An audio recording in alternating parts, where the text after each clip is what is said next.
The theme for today is wisdom, and we'll focus on wisdom as the no-thingness, the emptiness that we are, and we'll connect that emptiness with the simultaneous fullness that it is. So wisdom can mean many different things, but we'll talk about it in that context of seeing the emptiness of things and how that eventually is not separate from the fullness of things. So in the United States, we have Halloween, and I know that's celebrated in some parts of the world and not in others. And if you're not familiar with it, it's a day where everyone, kids and many adults, dress up in all kinds of costumes, sometimes spooky costumes, sometimes funny, sometimes scary.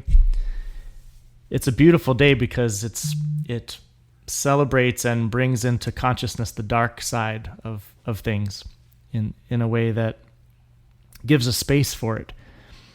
And so people often dress up as witches. And so the day after Halloween, I was driving to work and I saw a power line. And on top of the power line, I saw a broomstick hanging from the power line. So I said to myself, I bet after all the younger kids went home and were looking at their candy, the older kids were out, and maybe one was dressed as a witch. And I could imagine one of the boys, maybe a high school boy, taking the broomstick and throwing it up there and seeing if he could catch it in the wire. And sometimes people do that with shoelaces tied with their sneakers. And so I was imagining this and wondering what was their experience while they were trying to throw that up there, and could that start a fire? And as I drove closer, I saw that the broomstick was a palm frond. I live in South Florida. There was no broomstick. So this whole imagination was unfolding in my mind about high school students and when they were out there and what it must have been like. And in that moment, it was my reality, only to see that my perception was not accurate. My interpretation of perception was not accurate. And it led me on a whole journey based on nothing, based on misperception. So it shows, and there's the traditional rope and snake analogy. The person walking down the road sees a snake and a whole series of events unfold to avoid the snake, and only to find out later it was a rope. There was no danger. And we see that we can't rely on perception, our limited perception and interpretation. So because of that, does that feel clear? That so often, if not always, our perception and our interpretation is not accurate. As we've talked about so many times in these conversations, we call this a pen, but really what is this? If we were to really look, we would see 99% empty space. We would see vibrating molecules. If we were to zoom out, it would be part of a cosmos, but we call it a pen. We really don't know what it is. So because we don't know, and because it's clear that we don't know, what we can do is inquire into truth. And one of the ways we can establish wisdom is through this inquiry. From inquiry and reflection comes wisdom. So the inquiry is, who or what am I? What are apparent others? What is this apparent world? What is really going on here? In the simplest way. And if we close our eyes for a moment or keep them open, what's most fundamental is that awareness, existence is. There is being. And the being is awake to itself. And let's just take a moment and establish that in our experience. Existence, being, presence is. And it's known. There is awareness, consciousness. the knowing of isness. So most fundamentally, we can say, I am awareness. And I'm using the word awareness just to be able to use a word. But what I'm referring to could never be captured in a term. But it's awake.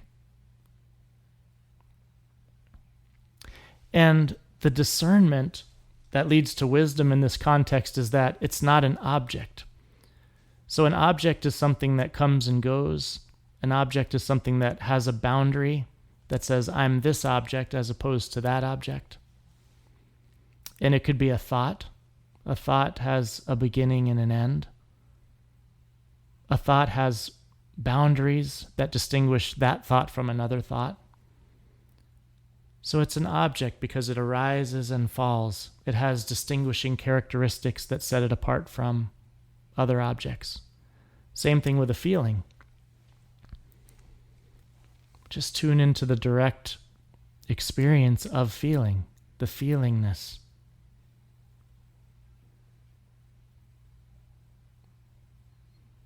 And that feeling, not the feeling of presence itself, but a sensation or an emotion, it comes and goes. It's distinguished between other emotions or feelings. So we can call a thought or a feeling an object, and same with a perception.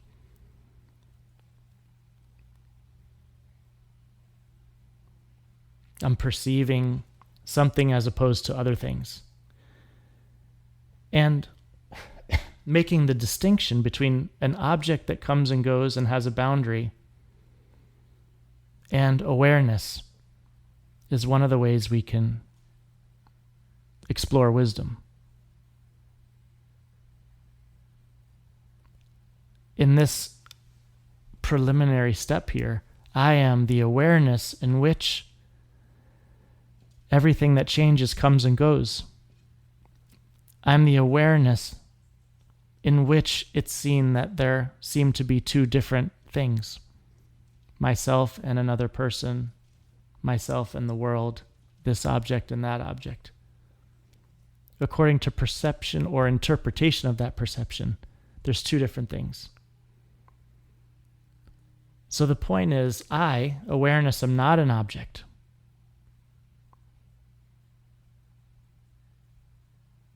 I, awareness, don't come and go. I, awareness, am at rest.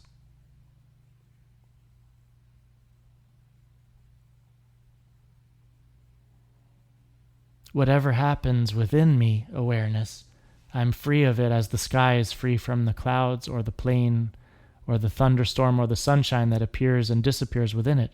I'm the free, open, conscious space where I can find no limit, where I can find no boundary, where I can find no time, because limits and boundaries and time and even the notion of space appears within that spaceless, conscious space that I am. I am that. So wisdom can be applied to what am I? And one of these ways of exploring is to discern between what I am and what I'm not. I'm the awareness in which everything comes and goes. Another application of wisdom can be into situations. So it's not only who am I, but what is this? What is happening right now? An example of this is I manage a team at work in what could be said as quite a stressful environment. Quick turnaround times, high stakes items, many of which we don't know how to do. Things that would involve media attention or high-level budgets, those types of things.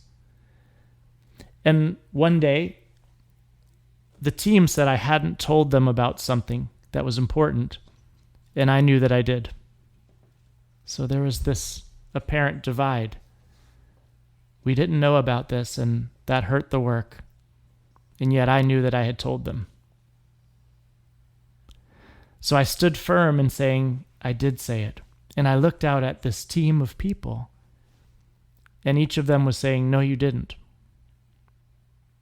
So in that moment, the optics and this painful sensation arising, felt in the gut, in the solar plexus, was that I am on one side and they're on the other. Have you ever felt that way? Have you ever felt separate? That you were in a dynamic where you were here and they were there and there was opposition? And an opposition that dealt with the issue of trust. Ow! A deep, wounding feeling. So what was really happening there? This is the opportunity to inquire. What was really happening? Who is the I that felt that this I was on one side and others were on another side? Who was the they that seemed to be on the other side? What was really happening? What was this painful feeling? And this apparent mind-body apparatus is very sensitive. It feels pain deeply and joy deeply. And so I lived with that pain of feeling not trusted, of feeling that sense of divide, even of being able to deconstruct the I that was feeling divided didn't exist. The others that seemed to be divided in opposition to the I that I wasn't also didn't exist. And the world, the whole situation, was equivalent to the broom in my first story. It didn't exist. And despite seeing through that, there was a deep existential pain. Are you with me? We can intellectually see through. What does that look like, the seeing through? Who is the I? Am I the image of myself? Am I the sensation? The image comes and goes. Just imagine an image of yourself. Is that image you? Or does that image arise and fall? Am I thoughts about the image of myself? Those too come and go. I'm the awareness that remains, the awareness that it's all made of. Is the sensation what I am? The sensation of being? The sensation of the body? No, that comes and goes too. And what am I really seeing? I'm seeing color, I'm seeing shape, I'm seeing movement. And the mind is formulating that as a person or a world. This is seen through crystal clearly. That the perception is being interpreted through a conditioned mind. And really there's just this brilliant, natural, effortless presence, and yet this existential pain is in the center, feeling this pain. So I was driving a day or two later, and I was just feeling this pain. Is it Daniel's pain? Is it the pain of the world? There's just pain. And something that never happened before in my life is I started humming. And humming was connecting the pain. The hum and the pain were becoming one. A natural humming started happening. And then deep sounds started coming, and it was as if those sounds were touching the pain and coming from the pain. And soon the pain became only sound. And here I'm driving a Kia Forte in Fort Lauderdale, a metropolitan area, and the sounds are getting deeper and louder, and they're coming from this pain, which is now all-encompassing. There's only pain and sound. And I'm driving. And then the sound started fluctuating, and then moans started coming, and crying started coming, and yelling started coming, and high pitches and low pitches. just sound expressing itself as this pain. This happened for 15 or 20 minutes. When I arrived in the parking lot, there was no pain, just presence. And I say this because I didn't choose to do that as a technique of wisdom. But the seeing through of myself being a free agent in opposition with other people and the attention on how I would navigate that situation, that having subsided, something entirely new and spontaneous came up.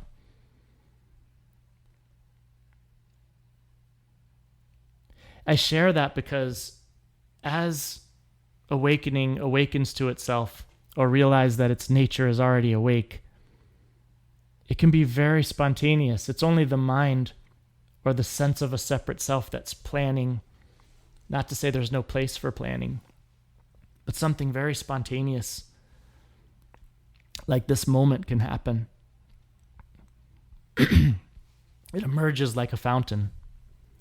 And this painful meeting eventually led to a breakthrough that helped the work because other people got involved and things unfolded, and it could be seen as a completely impersonal situation, like waves moving in an ocean and how those waves are connected to all the other waves. The wave is not a free, independent, separate agent. It's being moved by the entirety. Are you with me? Is this resonating? So a way to explore this is to notice what changes and what doesn't change. All the thoughts and feelings and perceptions change. But this, what we're terming for the moment awareness, doesn't change. You never experience something. Or experience never happens that we know of without awareness. Awareness is always fundamental to experiencing. And in the realm of objects, everything's changing.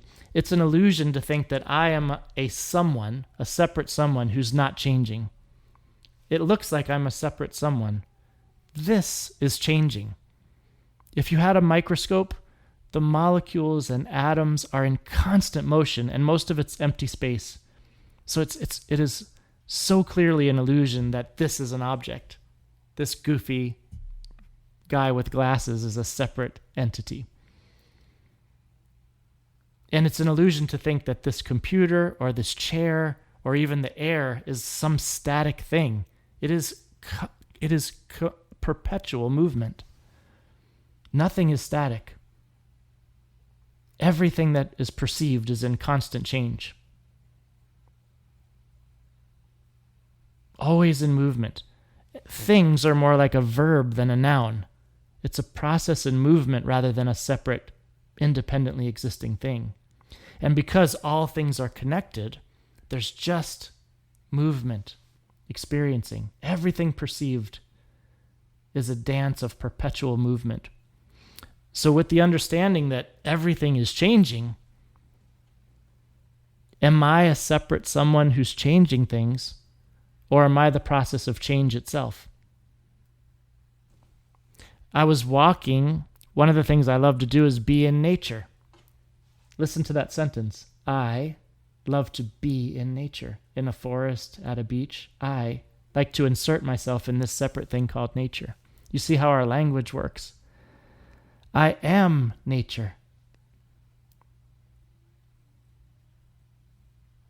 I am not in nature. I am nature. You, we, existence is nature, not in nature. And we see that subtle thing. Oh, I want to go out into nature. You are nature itself. And what is not changing is awareness. And there's ideas of past and future. What am I going to do when I go and face the team again? What am I going to do when I go and face the team? There's been a breach of trust. I'm nervous. So you can see the conditioned mind coming. But is there a past or a future? We can think of a past and we can think of a future, but it's always this. We could call it now, but I wouldn't even say it's now, because we can't grasp onto now because it's always changing. But we can use the word now to say that it's not in the past and it's not in the future. What is the past? Is it an image? What is your experience of the past? Is it a thought? It exists as consciousness, as a thought or image emerging in consciousness. What is the future? It could only be an image or a thought. It's always this awakeness. Is there an outside? I'm here and here's the outside world. Is that true? Or is there this? And the mind is saying there's an inside and an outside. The mind is making a division, because that's what a conditioned mind does. Is there an outside and is there an inside? Outside of conditioned thinking, can you experience outside and inside? Or is there simply this blazing, empty and full awakeness, and only a thought imagining there's an inside or an outside? Is there a me and not me? I being am. Is there anything that's not this isness that I am? It's my mind telling me I am separate from others. I am separate from world. When in actuality I am.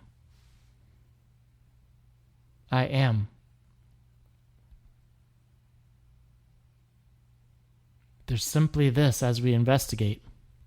And this presence, awakeness, undividedness, indescribable, indefinable isness, this does not depend on any object for its happiness or well-being.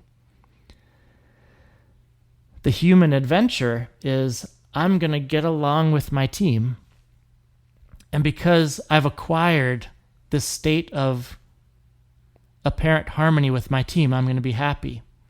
And if I don't have that, I'm not going to be happy. So the conditioned mind, we're conditioned from the time we're born that I'm going to get an object to complete me. A partner, a state of being, a circumstance. And as I acquire that, I will then be completed. And if I lose it, which you're always under threat of losing something you've gained. If someone gave it to you, you could lose it. So this is the human condition. This is some of the source of that experience. I want to be in harmony with my team because I need that to be okay. But that's the illusion. Of course, in the conditioned world, we'd prefer to be in harmony than not in harmony. But when we look, there's no object that can bring us completion, certainty, safety. There's no set of circumstances. And that doesn't mean we, of course, don't live our apparent lives and make our apparent decisions to be well and in peace and in health. If a decision is in front of us, we make it. And we make it towards the good, towards the beautiful, towards the true, towards health, towards love, to the best of our ability. That's part of it too. This appearance of making decisions. If the decision's there, we make it. But when we look, it's this. There's no decision because there's no two to decide between. There's no decision because there's no decision maker. But there's the appearance of decision.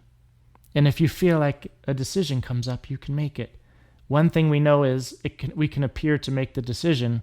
We can't control the result. I will do this to be in harmony with my team. The totality will determine the result. Because a false sense of self can't control a false sense of others. It's just not possible. I can see some of the smiles of recognition. It's not possible because it would be like me doing something with that broom. I'm now going to do something with a broom that doesn't exist. I'm going to go to those kids' house and say, when you put a broom on the electric wire, you could start a fire. I can't do that with a broom that doesn't exist or with children that don't exist. And you can see how everything is like that. So what am I? I am this. What is this? From the perspective of wisdom, we're what we're calling awareness, not the objects arising in it. It's that distinction. I'm empty of objectiveness. One way of looking at this is it's the discernment between this awakeness and the objects arising and passing. Then, and I'll be closing soon to pass it to Nick, we realize that the objects arising and passing within awareness are made of awareness itself. We know this because they can never be experienced outside of awareness. Awareness is the substanceless substance of any object. And this is how the realization of emptiness also includes the realization of fullness.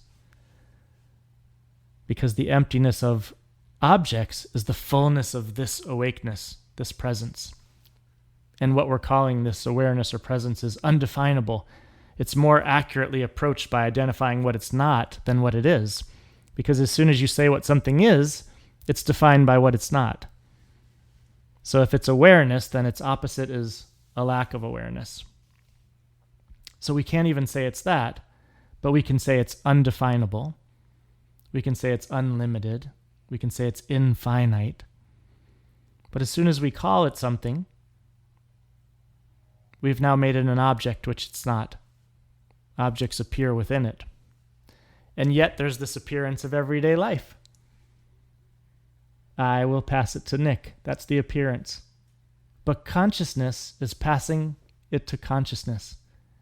Consciousness is awake to itself. Consciousness is awake to itself completely and somehow seemingly paradoxically awakening to itself. And this is only a paradox in the mind. It's only the mind that says it can't be full and complete and also awakening at the same time. The mind says that those two things can't happen, but it's not confined by the mind. The mind is just an appearance within it.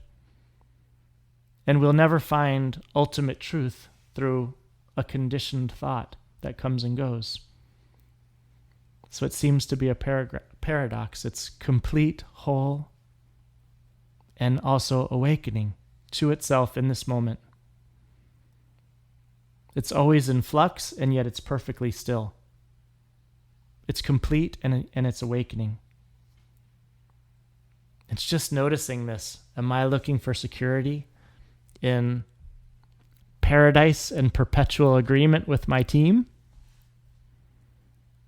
Or is the I and the team and the world a broom on an electric line that doesn't exist?